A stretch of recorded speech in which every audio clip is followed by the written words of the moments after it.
Hello and welcome to another episode of the Young Tongues podcast. My name is Barbara Fountain and I'm the CEO and founder of the Young Tongues, a peer-to-peer support group for young tongue cancer patients. And with me is my co-host, Stef. Welcome back. Hello, it's good to be here.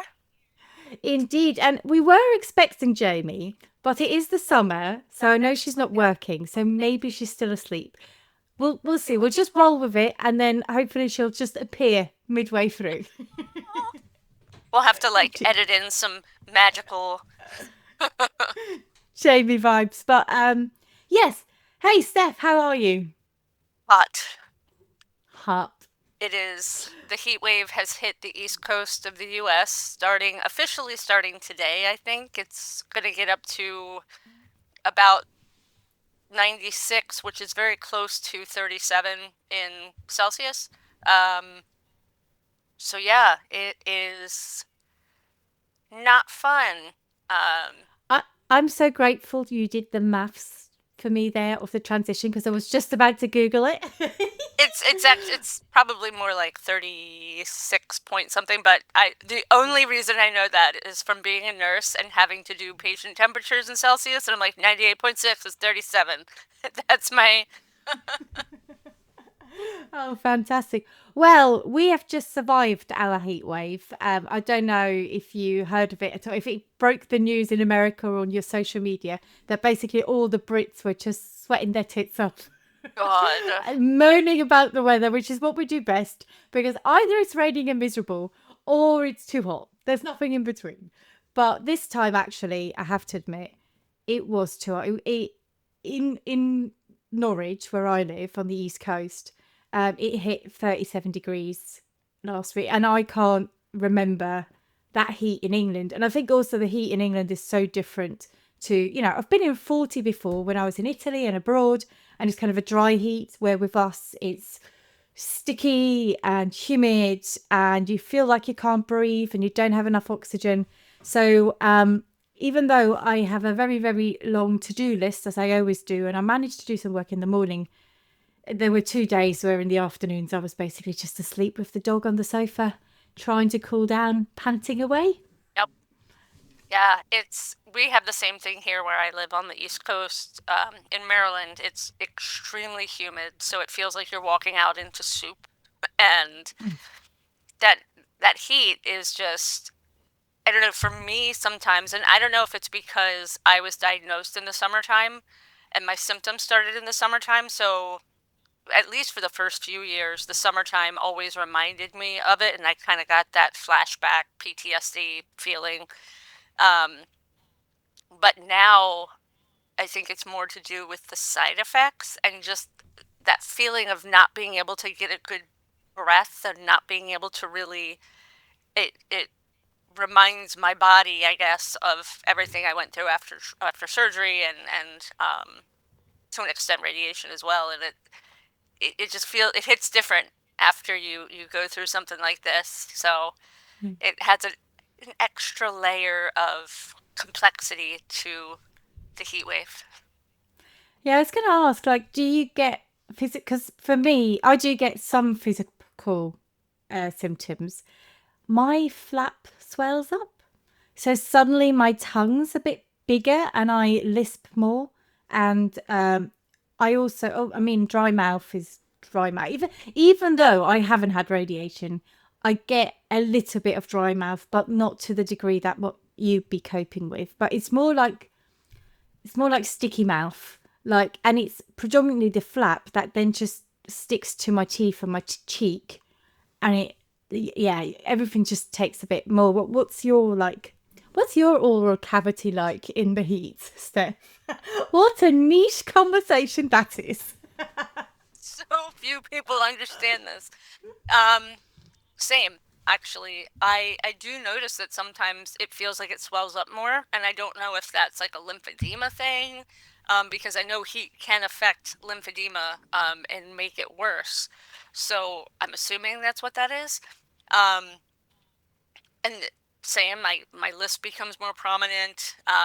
Certain words I just can't even pronounce. The swallowing too becomes more difficult. especially when the internal lymphedema in this area gets more pronounced. I noticed eating things like bread that sometimes I don't chew fully enough to make a small enough, easy to swallow bolus, will get stuck and I'll have to have extra water and extra, like, oh, here we go. And I can feel it, and I hate that. Mm-hmm. And sometimes I used to get like the shock symptoms down my spine, and like my arms would go numb when I'm walking in the heat if I get too overheated. Um, but I don't know if that has anything to do with the radiation at all or not. I have no idea. I But mean, bodies, let's be honest. It probably has, maybe not, but let's blame it either way. we might as well. Yeah. That's really interesting that you're saying that with the swallowing. So you just mentioned the word internal lymphedema, because most of us are familiar with the external lymphedema because you can see it, and all of us are like, we don't like our double chins. And a lot, I mean, we have a lot of people in the community who really struggle years after, really swell up, lots of tension, a lot of pain. But I'm just, like, can you explain what internal lymphedema is, or Yeah, how that manifests for you? yeah. So it's the same. It's the same type of tightness and feeling of pressure, I guess. But it's in my throat and in my mouth, like in my cheek. So instead of only feeling it on the outside, if you feel the inside of your cheek, or like you mentioned, the flap, um, you just feel that extra, like the space that was there is gone. So to me, it feels like a lack of space. And I was told by my lymphedema therapist that it's actually much more common for head and neck cancer survivors to have internal lymphedema, and we don't know it because we don't see it. And a lot of time professionals miss it as well because you don't see it. And when a lot of people think of lymphedema, they think of arms and legs, and I didn't, as a nurse, know that lymphedema could occur in your neck. Like, I had no idea. It makes sense physiologically. Like, when you put two and two together, I'm like, oh, well, yeah, anywhere there's a lymph system. But, yeah, it's, and it can be a big problem with swallowing and eating and drinking and speech. So, Yeah, that's really interesting. I never even, firstly, I hadn't heard of it, which is quite rare because over the last 5 years, I think I've been exposed to pretty much everything. But secondly, that is, I need to add that to my list. Hold on, mental list. We need to have someone on the podcast, like an expert on lymphedema, to explain it all and the lymphatic system and things that we can do. I have a whole list of people I could approach. So, but fantastic. I'm sorry, I'm just live on the podcast because this is how professional we are, making a mental list of that. And There that we is go. why everybody loves us. Correct. We're relatable. Yes.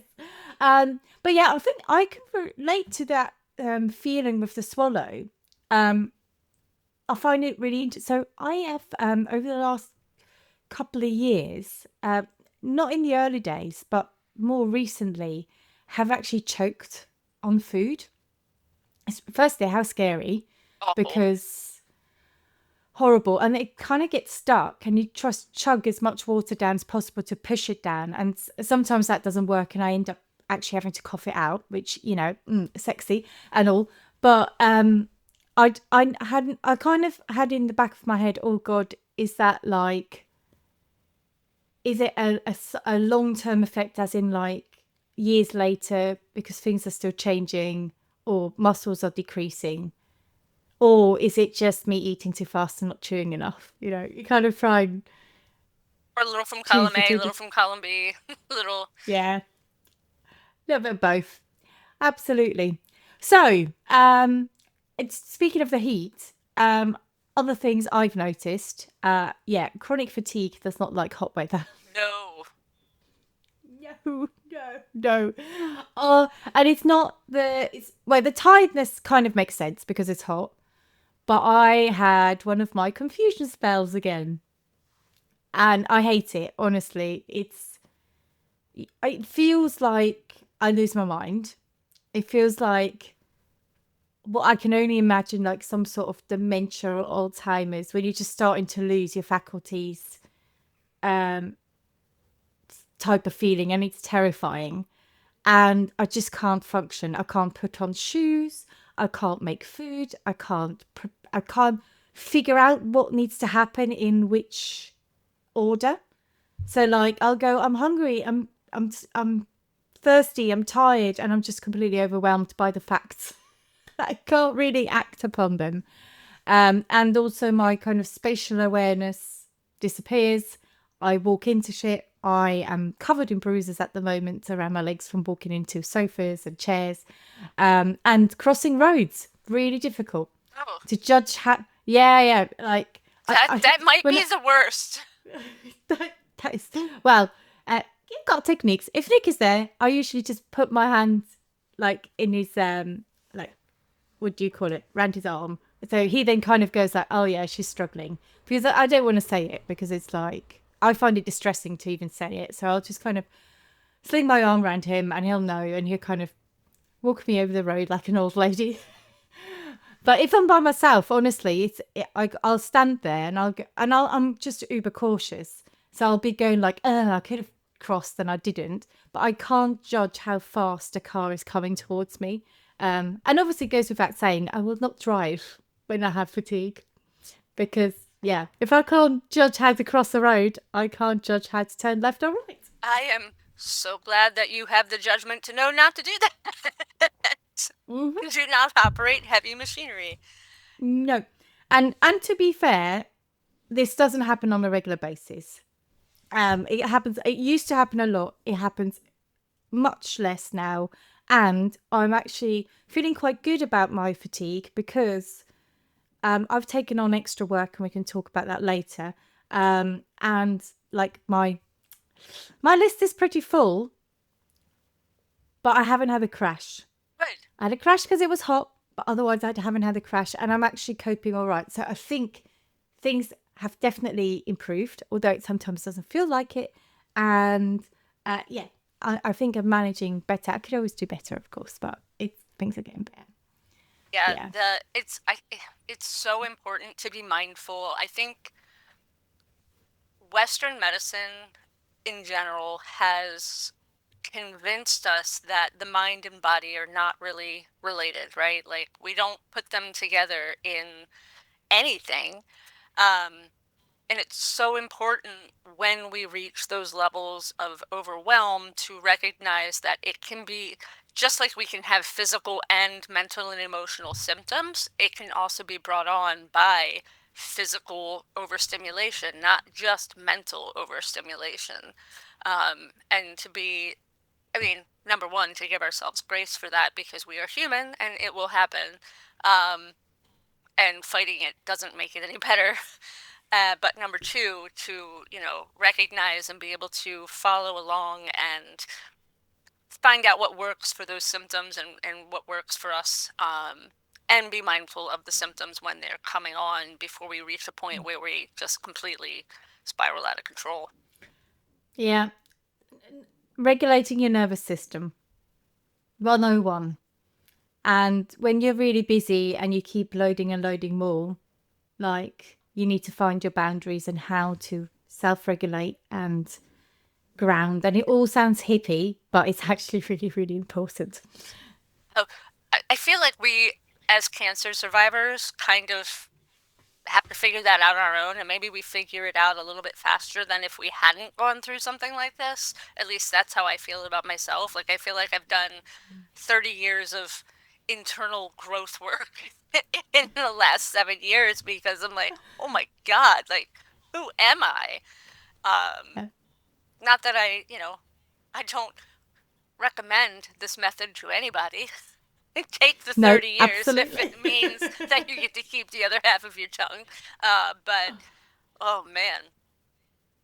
Yeah, no, I agree with you. Although I still feel like it's really bad. I still feel like I'm failing most of the time, but that's just me being harsh on myself, because I feel like I know what I need to do in order to be healthy, but having to do all the things is stressful. It is. Like going to bed early. I'm a night owl. I've always been a night owl in my life, but forcing myself to have a nighttime routine, and that sounds really stupid because who needs another fucking ritual? But yes, it's important. And then go to bed at a reasonable time. Getting up in the morning at a regular hour. When, in my world, I could easily just like sleep in. Sometimes I do because I have to, and I know I need that extra sleep. But yeah, there's this. I find getting up in the morning basically really, really difficult, and I've tried many things, and all my life I just struggle with getting up because I just love to stay in bed because who doesn't? That's Um, lovely in there. yeah, and then I have to do all my lymphedema stuff so I don't swell up. Um, then I have to do all my weight management stuff so I don't swell up. Um, then I have to do like my mental health and meditation and being grounded stuff because otherwise I lose my shit. And then there's all the other things like, wouldn't it be nice to read like 10 pages of a self-development book every day? Wouldn't it be nice to have a gratitude journal? Wouldn't it be? And if I made a whole list of everything I would like to do, I wouldn't have any time to do my job. So yeah. So I just need to be a bit gentler with myself and just do what I can when I can. Dip in and out. Don't have to do everything every single day. I don't know. How do you feel about that? Are you quite good at self-discipline and Oh, sticking? I'm getting better. I'm much better at telling other people how to do it. I think we all are, but Aren't we all? I was going to say, aren't we yeah, all? it's hard to take your own advice, even when you know it's right. um, but yeah, I was doing really well with the stretching routine every morning. That was helping with my neck because I get really bad tightness from, I'm assuming, fibrosis in my neck from radiation. Again, we'll blame radiation for everything. And when it gets really bad, I start to notice I can't sleep on the other side, which sucks. And then it throws off everything else. Then my back hurts. So I was doing really well, waking up every morning. I had my yoga mat rolled out. So the first thing I would do is just do the stretches. And it takes maybe 5 minutes. But it's the whole, I don't like to feel like I have to do something, even if it's my own self telling me I have to do it. I'm like, Yeah. like Rage Against the Machine. If you don't do what you tell, I won't do what you tell me or whatever. Like, that's how I am even to myself. So Yeah. I am not a routine. I function better with structure, but not overly structured because then I will fight it. I don't know. I've told my psychiatrist, my nurse practitioner, who's a psychiatrist, about this, and she's just like, "Yeah, that is a conundrum." Yeah, I know, right? I do like we're very much in sync there because I'm also a rebel and I'm also like fuck you, I am not doing that, and I'm very For much like I myself. said, I always said like I'm not going to get a mortgage, I am not going to have like insurance, I'm going to be like young forever, and now I'm like yeah, no, I did all these things, oh, I even got married, I even took his name, oh my god, never going to do that. But in terms of routine, and you say like it's 5 minutes stretch in the morning, right? Mhm. But it's not just that. It's also your speech and language. It's also for me, I do singing because I can't be bothered with speech and language exercises. It's for me, I also have a stretch, or for me, it's more like I need to stretch and move enough in order not to get the backache. And anyone with a neck dissection will know this one, the one under your shoulder blade on the side. Yeah, which just niggles. And same as you, if I don't stretch religiously, I don't have to do it every day, thankfully, but 3 4 times a week. But most importantly, I need to move and walk and just keep limber. And if I have one of my like when I have a fatigue period and I'm horizontal for like most of the time, that doesn't help. And then I always end up with the pain in the back under my shoulder blade, which then also then radiates down into my actual what do you call it, lower back butt Yeah. area, where you're like, what that never used to hurt. Why is this hurting now? So yeah, Yeah. yeah, totally. Yeah. Um, yeah. So I just changing tacks a bit because so we're 20 minutes in and I wanted to talk about something that has nothing to do with tongue cancer at all. Yay. I am, for those that are listening or not on YouTube, I am wearing my England shirt and I want to know, Steph, what is it like to have the World Cup in the USA? And I'm promising we're not going to do any like football talk because some people hate football, but I just want to know what are the vibes like?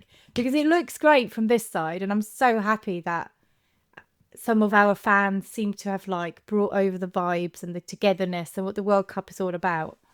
Yeah, so honestly, I only know what I've seen from social media because I haven't had any interactive experiences with people. But same, I've seen a lot of posts about how wonderful it is if how well people can get along when, their leaders aren't involved. Like, hey, we're all just people out here having fun, enjoying a game. And it's been really cool to watch that and watch people um, kind of enjoy the different culture, if you want to call it culture. It seems like an Mm-hmm. awfully weird term for, ranch dressing and Taco Bell, but enjoying the culture of excess in the US. And, it has been fun to watch. And it's exciting. I don't even like soccer/football. I've never been into it Well, I'm not because, surprised. You're American. You guys, right, we don't, but this is our gift to you. Get into it. and I have found myself actually being a little bit excited about it. I saw the whole like Paraguay beating Germany and I was like, "Oh my gosh." I'm seeing the joy on the goalie's face because I guess he blocked a shot in the last minute or something, last seconds of the game, and it won the game. And just seeing people so excited and so who really deserve that joy because they worked so hard to get it.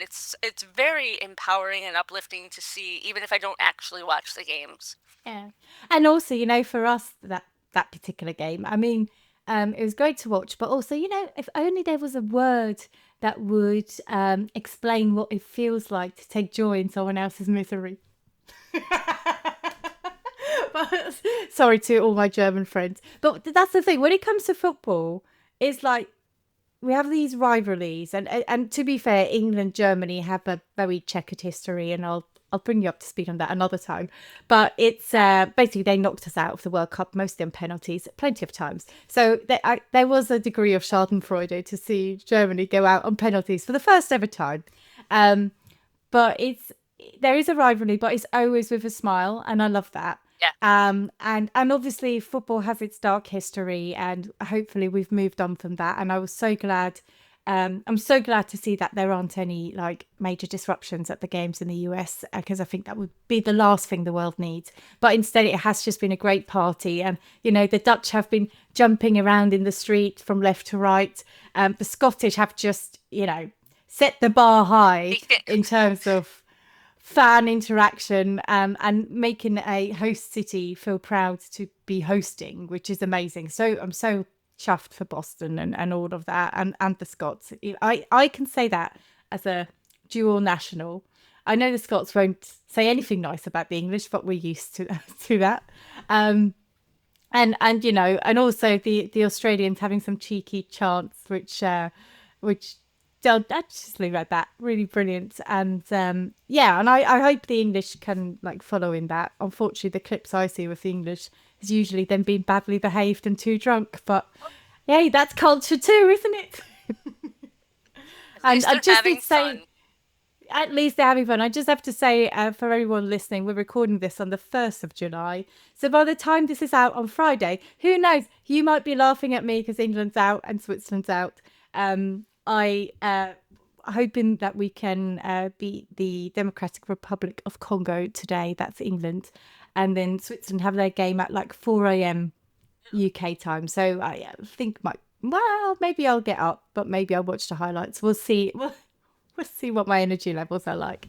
But yeah, no, I'm just I'm really chuffed, and it's been so lovely hearing from so many young tongues as well, reaching out to me and having jokes. But me and Stephen have a bit of a rivalry going on because it was Switzerland versus Canada, and he was like, "Boo, Switzerland!" I'm like, "Boo, Canada!" I love that. So yeah, so it's all in good humour and all in good fun. So I'm really glad.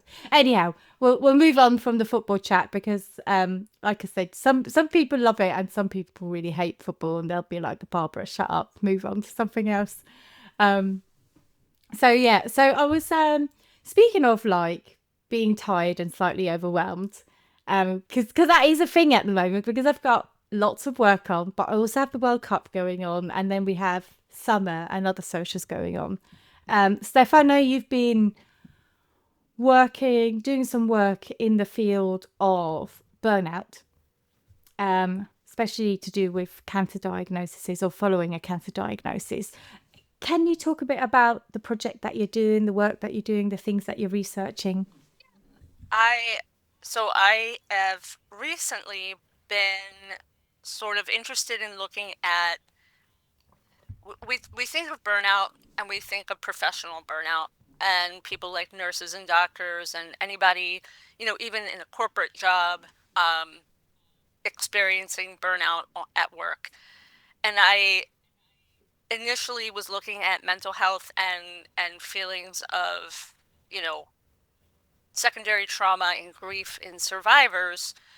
But then I started to look at it from an advocacy perspective because a lot of times we're involved in a lot of volunteer work. Sometimes it's compensated work, but usually it's not really like a full-time job type of thing unless we're running our own nonprofit or charity. And I was interested to see what if if there are any similarities um, in that, and if there's any differences and what they are. And I've been talking to people, and um, I am probably going to apply for some grant funding to actually make it a real viable project, get some real results, and hopefully um, create some tools and things for it, because the initial conversations I've had, which was only with maybe 5 or 6 people, all point to yes, burnout is a very real thing in advocacy, which, I assume, but you never want to just assume that your opinion is the correct opinion. I've been leaning into having a scientific mindset and being curious rather than thinking I know everything. um, Even though I do. No, I'm just kidding. But yeah, it's interesting. The stories from people that are across the people that I've talked to so far are in the U.S., but different time zones, different areas, different types of cancer, all kind of show the same signs and symptoms, the same themes emerging in what it feels like to become burnt out. And I will say, one of the most common and one that I have experienced myself, so it felt kind of validating to hear it, but it also sucks because you don't want anybody to go through it, is when you're doing the work and you're giving your time and effort, whether you're compensated or not. Sometimes when you're taking on too much, one of the first things I notice, and I heard a few times from others, is that you begin to resent the work you're doing that you used to love. And that's a problem. Um, because when you start to feel that resentment, you lose the spark that keeps you going and keeps you wanting to do it. Um, so it's so important to find ways to combat that and know that that's a sign to maybe take a step back and take a few days off or lighten the load a bit. Um, because we need people like us to be advocates, to be out there on the front lines talking and using our voices for people who can't, or who just don't want to because it's just not in their nature to do that, or who don't have the means to do it. So when we start to experience these things, it's really important to notice it and fix it. And that's what my work is centered on right now, is trying to find ways to provide education, resources, things like that to advocates to help combat those feelings. That's really cool. I think it's also, there's another use for it there as well, just in case you haven't thought of that. But I think um, industry partners and academic researchers, as well as charities, could probably really do with a protocol of safeguarding for their advocates. So, and to put in some tools in terms of checking in with advocates when they are doing work with them, because it is difficult because they do, usually an, a cancer advocate will be working with lots of different organizations. So nobody really has an overview of how much one person is doing. And each organization kind of looks after their little chunk of it and only takes that into consideration without actually taking into consideration the bigger picture of the pressures and emotional pressures a person is under in the whole of it all. So not just in terms of workload and engaging with different projects, but also where their health is at the time and where their mental health is at the time, and how being exposed to topics that have to do with advocacy, how they impact themselves as well. So that's just like me kind of spitballing out of my own experience, because, you know, I know that when someone passes, and we'll talk about that as well in a little bit, it affects me. Yeah. And sometimes more than others.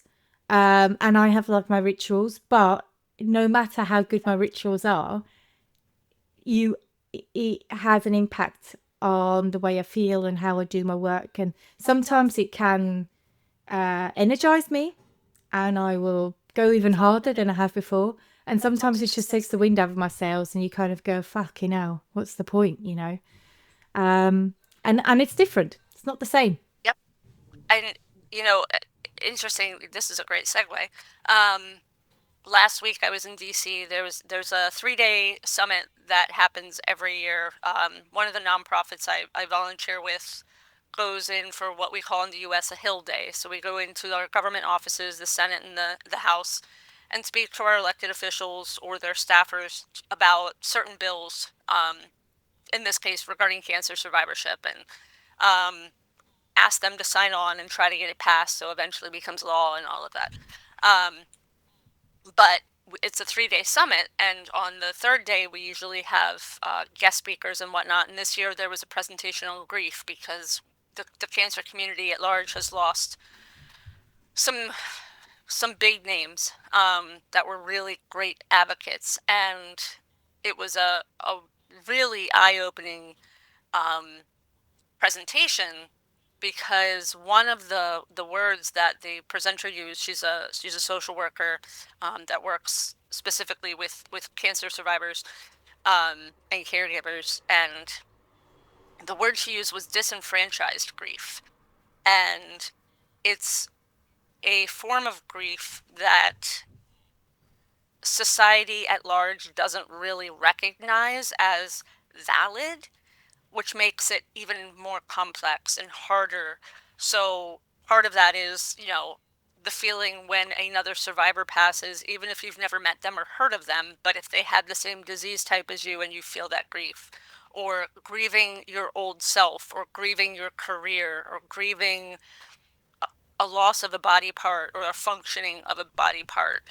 Those are all Grieving or your new perspective on mortality. I think that was a big one for me, because when I was diagnosed with cancer, that was the first time that I lost my naivety that I'm going to be young forever. That's what changed in that moment, that I'm going to die, basically. And I've been able to go through 32 years of my life without having to consider that. Yes, in a normal way, like we all do, on the periphery.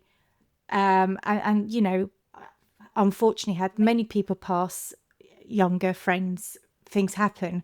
But there was a change in my personality and what I like to call it, my naivety, my childlike state that was gone within the 10 seconds it took to diagnose me. That was gone.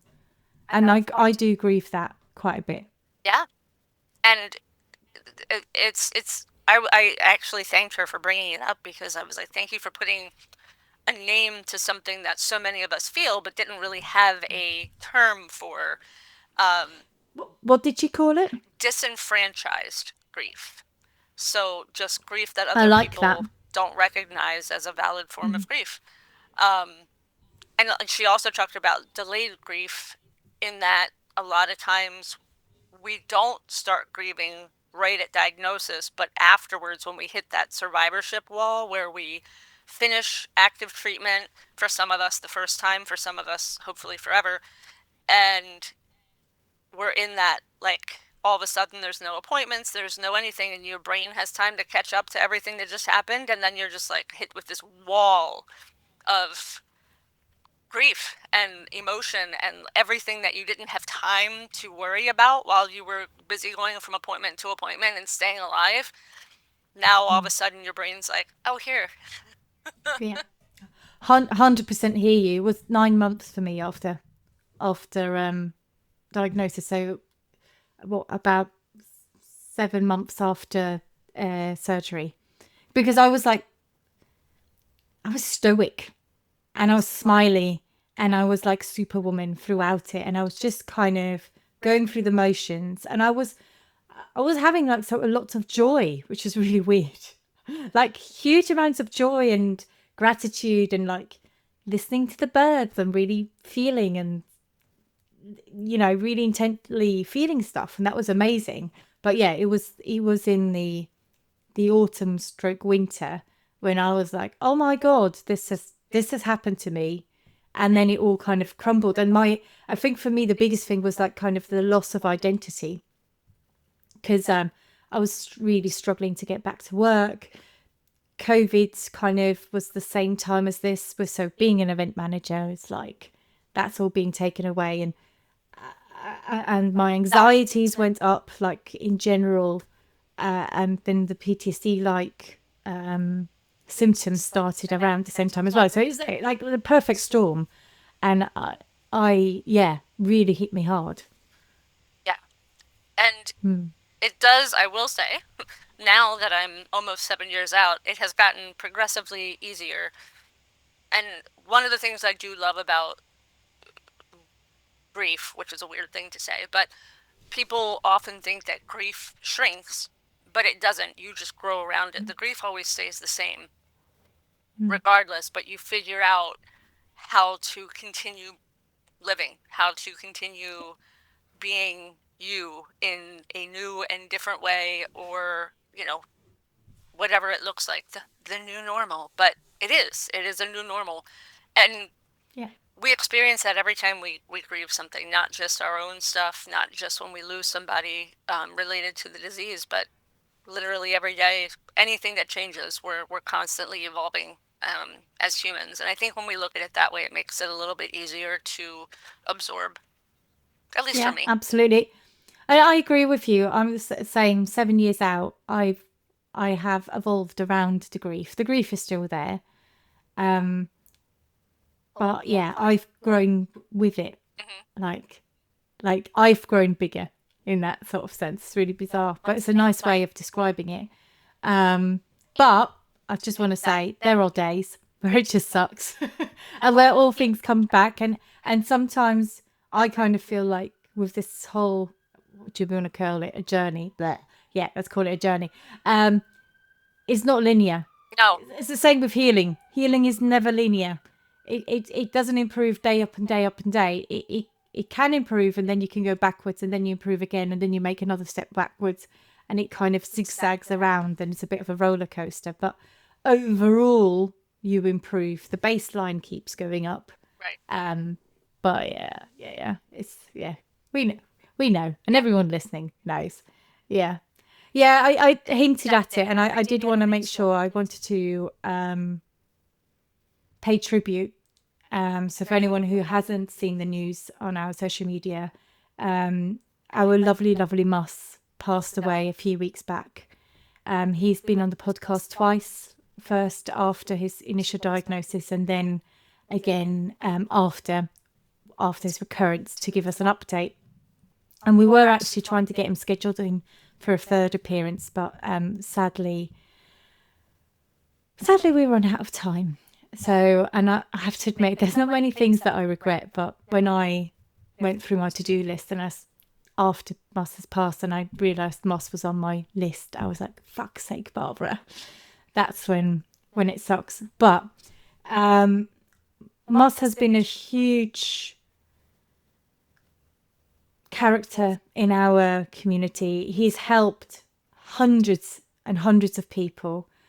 More importantly, he was one of the first young tongues to get onto a clinical trial.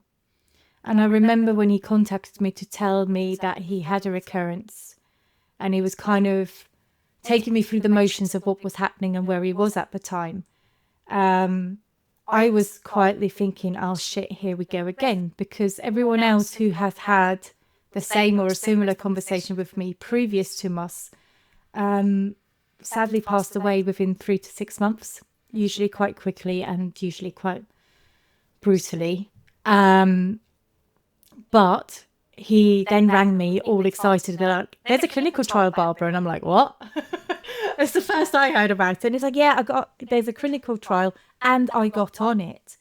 And then actually, I think he wasn't just on one clinical trial. I think he was on multiple, and they tried different drugs, and it definitely increased. It gave him more time, and Moss would never admit to it. Things were really tough for him, like symptomatic, really tough for him. But he liked to, he loved Rocky Balboa, and he kept quoting Rocky. And I think that was just his thing that really helped him push through it, which also allowed him to have a reasonably good quality of life, even at times when things were really difficult for him, because he was able to use that mindset of being a fighter. And sadly, yeah, a couple of weeks ago, he passed on. We kind of knew it was coming. And I had the privilege to attend his funeral last week. And I mean, it was a privilege, because funerals are always devastating and sad, but also there was such a celebration. We all showed up in colours. I learned a lot of things about Moss that I didn't know, which made me chuckle. And made me smile, and just like a general gratitude from me that I've had the opportunity to meet him and be part of his life, even if it was at the end. And I also just want to shout out to his wife and his beautiful family, who have been so supportive of Young Tongues and really want to get engaged and do something for us that also keeps the legacy of Moss alive, because he did a lot for us. So yeah, basically just paying my tributes to Moss, and thank you for everything. And you're a legend, and you'll be with us forever. Yes. So yeah, on that note, I just want to mention and also get everyone's thinking caps on. So as part of Moss's final months, he basically did some bucket list stuff. He went to see Oasis live, and he was right down the front, and I'm like, yeah, well done, dude. But he also he's a huge Chelsea Football Club fan. He had a season ticket, and through connections was able to go and join Chelsea Football Club for a training day, and he met all the players. And you see photos, his face. He was so happy. So massive, and it was so cool. And because he's a cheeky chappy and he's a proper Londoner, he was like, hey, there's this charity called Young Tongues, you need to do something with them. And basically he blagged us a signed shirt for Chelsea FC, which is a big deal. These things are valuable, and fans really love them. But Chelsea FC kind of only do that for events. So they were like, well, when you have an event on, let us know, and like in the local facility. And I was like, well, we're kind of global. So good on them. They honoured the promise they made to us and said, okay, you can still have it, but you still need an event. And I thought, well, because we're sort of global, what we could do is like a virtual digital raffle or auction. I haven't figured out the mechanics of this yet. I am working on it. But then I also thought if we do something like that, we kind of need some more prizes. We need some other stuff. So I already been also offered by a Young Tongue connection a signed Arsenal shirt. Now we're getting. Arsenal, I should just say, have just won the championship. So it's the champion shirt, which is really cool. But also, there's a bit of rivalry going on. So like Arsenal fans and Chelsea fans will hopefully get into a bidding war. And also, I'm obviously going to approach Norwich Football Club for a shirt now as well, or something else. So firstly, all the football fans out there, get your local club involved. But further afield, like in the US or in Europe, other sports, I don't know, ice hockey, basketball, football, like American football, whatever it may be, if you have any connections and you can help us get hold of prizes. Now, things that are reasonably cheap to post would be handy. And also, I'll need you to hold onto them because, again, tariffs and duties and stuff like that, we'll have to get our head around that. But also experiences would be cool. So like a ticket to a game, or if you know a spa hotel, that would be like a free overnight stay. And I think let's do it everywhere in the world, and then we can just people kind of choose what's local to them in the project. Again, mechanics, I've no idea how I'm going to do it, but we'll do it. So if you have something or know someone that we could tap up, please get in touch. I'm going to give you our email address. It is info@youngtonguesglobal.com.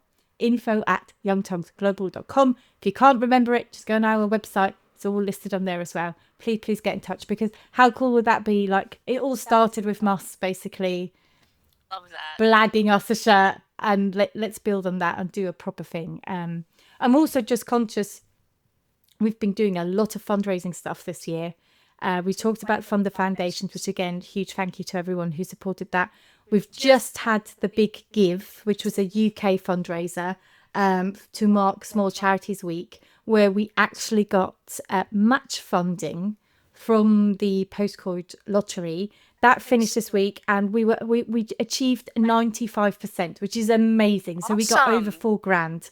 Really, really cool. So thank you again, everyone who got involved in that, especially because we already asked, only just in February, March, we were asking for money, and now we're asking for more money. So I'm really, really thankful to everyone who supported that. So so let's make the next thing like a fun thing where you can actually win something at the end of it. So so thank you so much, everyone, for your support as always. Love that so much. That'll be fun. Now I'm thinking like, Really fun. What could I donate? What could I find? Yeah, what could we find? I mean, I've kind of got my black book out. I used to work for a 5-star hotel in Switzerland, so I'm definitely writing them a letter. Yeah. Like tedious links, things. And I think people and businesses like to give something if it's personal.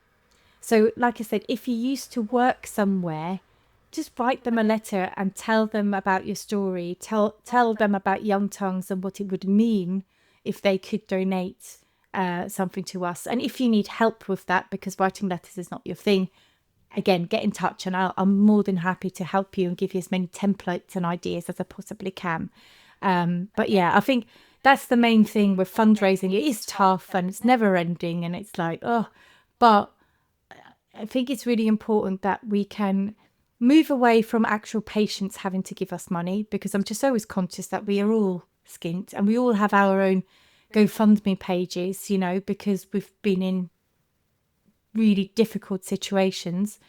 But like, how wouldn't it be great if we could get the people who we've given to, like we've been an employee, so we've done lots of this organization, if we can get something to give for them to give back. So yeah, amazing.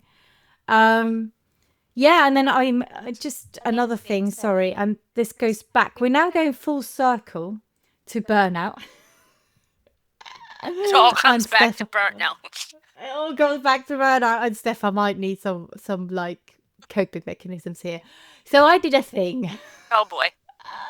the thing. So the Young Tongues is a really proud member of the Head and Neck Cancer Coalition UK, which is a reasonably new organisation. It only came up like a year or two after we kind of came into existence, and we've been like a founding member, but I've always very much been like, I'll attend, I'll come to the meetings, I'll support, but I'm not taking on any responsibility.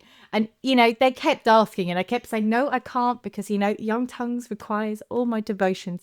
And that in itself hasn't changed. But the Head and Neck Cancer Coalition has got to a place where its current leadership had to step down because they've got, you know, life and other priorities have come in. And also it's just gone a bit quiet. And in the UK, we're kind of in a really interesting time in terms of seeing big change, policy change particularly. We have this National Cancer Plan, which in my opinion is great. This is my personal opinion. It doesn't tick all the boxes. It's far from perfect. But in terms of a policy document, I am happy with it. And I was even more happy with the way the government decided to really interact with patient voice, lived experience and charities. But it's just a plan. And if it doesn't get implemented, it's not worth the paper it's written on, right? And what is really, really important to me personally, but I think also for the wider cancer community, is that we are engaged in implementing it as well, in designing it, to make sure that we can continue to advocate for the needs of the different communities that we represent. So this is not just tongue cancer, but also oral cancer, head and neck cancer, old people, young people, breast cancer, pancreatic cancer, all the different sites and different needs, representing LGBTQ voices, representing people who are illiterate or don't have English as their first language or are marginalised by any other thing. So there are lots of organisations who are engaging with that process now. And I feel like having a head and neck cancer coalition that can bring together the head and neck cancer community to speak not just on our behalves, but with our voices, is going to have much more impact than Young Tongues showing up to a meeting who are very, you know, we are very niche. And also, we don't represent the needs of all head and neck cancer patients. We only represent the needs of young tongue cancer patients. So I think it's really important that we have a more overlooking, branching kind of voice in it, and that we're part of it. So anyhow, long story short, I'm now the chair of the Head and Neck Cancer Coalition. And I am not regretting my choice because it's exciting and it will be great. But oh my God, is it a lot of work? And having to balance that with also all the ambitions that I have with Young Tongues and everything that Young Tongues demands of me. So all I can say, I'm interim chair, and this was my choice. And I said, okay, interim 6 months. I know it's going to be a bit longer than 6 months, but still, it's going to be time limited. And I'm looking to kind of give the coalition a new breath of air, a lease of life, re-engage the membership, get people behind what it is we actually want to achieve, and then hopefully create some opportunities for new leadership, which also creates hopefully a paid leadership role for someone maybe with lived experience. How cool would that be? And that will most definitely not be me, but someone else. And then also more trustees to come and join me so that I can maybe step down as chair and someone else can rise to the occasion, which would be amazing as well. And again, I'm looking to include clinicians, member organisations, which are the charities and third sector, researchers, but really, really importantly, people with lived experience of different types of head and neck cancer. So not just tongue. And it's really, really interesting because I'm learning more about other head and neck cancer sites. And I always have to admit that I don't know anything, right? Actually, I still don't know. I still know only a tiny bit about tongue cancer, but I know nothing about nasal cancer or oropharyngeal cancer, well, with the exception of a little bit of base of tongue, but like throat cancers. And there's, I have no idea what it's like to have a laryngectomy and what the impact of that is. And even though we have a couple of people in our community that have laryngectomies. So, yeah, anyhow. Well, I am proud of you. I think it's an amazing thing that you're doing. And I recognize that it could lead to a bit of overwhelm. And I want you to know that it is okay to get to a point to say, hey, I wanted to do this and I've realized I can't. I'm going to try to find somebody else to take this position. And there is no shame in that whatsoever.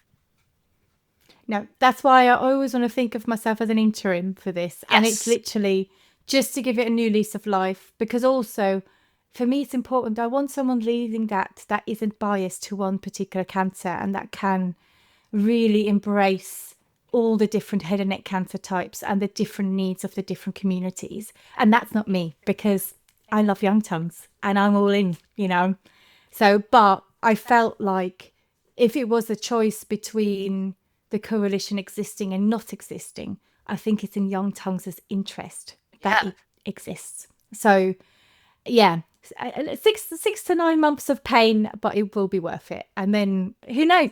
Then I might find like dealing with just the young tongues' workload like really easy.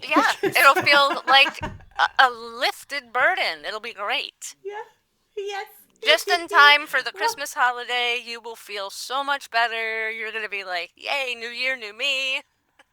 Yeah, absolutely. I mean, we can kid ourselves that will happen, but yeah. Yeah. So and I'll just follow this up with a little bit of good news for young tongues. So we've been talking about the patient hub, I think, for a year now, and we have some funding. But I then realised, oh gosh, I need a lot more funding and I need a lot more help. I've made some progress, so I can't say much more yet. All I can say is we had another big fund come in from someone that I will announce hopefully in the next episode where the 4 of us meet, or the 3 of us meet. And I'm also I've got 3 meetings with more funders as well who have already declared an interest. So hopefully that means that by the autumn we can well and truly put the first shovel in the ground and start building that baby. So yeah, thank you everyone for your patience. It's just, all these things, you kind of start something and then you realize, oh my God, I've just opened a Pandora's box and this is way bigger than what I expected it to be. Yeah. So yeah. That's exciting. Yeah. Yeah, really exciting. Really exciting. So that's amazing. Okay. Wow. The hour is up. Jamie, where are you? She must be asleep. I hope you're okay. But also, I hope you are asleep, because that woman usually gets up at like 4, 5 o'clock in the morning.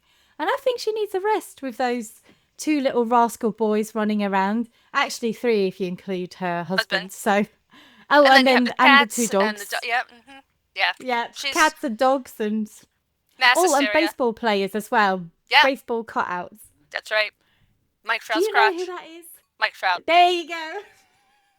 I miss the Mike Trout's crotch episodes. I used to look forward to those. I haven't seen one in a bit. And if you're listening to this and you're going like, what on earth are they on about? Go to Jamie's social media. She has these little 1-minute videos where she has a chat on the crotch of that gentleman. in his baseball uniform. And his baseball uniform is a cutout. Anyhow, you see it and you'll understand. Yes. Okay. On that note, Steph, it's been a delight. Yes, thank you. I'll see you in 4 weeks' time. And thank you to all our listeners. You will have noticed we've had some episodes out. Barbara has got over her admin hump. And I'm furiously recording. So in our next episode, we have a lovely guest called Roz. Ross is from Canada. She's been a member of the Young Tongues nearly since day one. I've chatted with her loads over like Facebook groups and stuff, but it was the first time we met. And we recorded that episode, and her story is, again, wow, really shocking in parts, but also incredibly inspiring in terms of how she used her adversity to turn it around. And what's really, really, really exciting, she's 10 years out. Oh! And it's so awesome to have someone on the pod who's 10 years out, has walked the walk, and is now living her life, and whilst also navigating with everything that comes being 10 years out after radiation and chemo and surgery and all of the lots. So yeah, looking forward to that. So thank you so much. Give us a follow, give us a nice review, and share the love. We'll see you soon. Bye bye.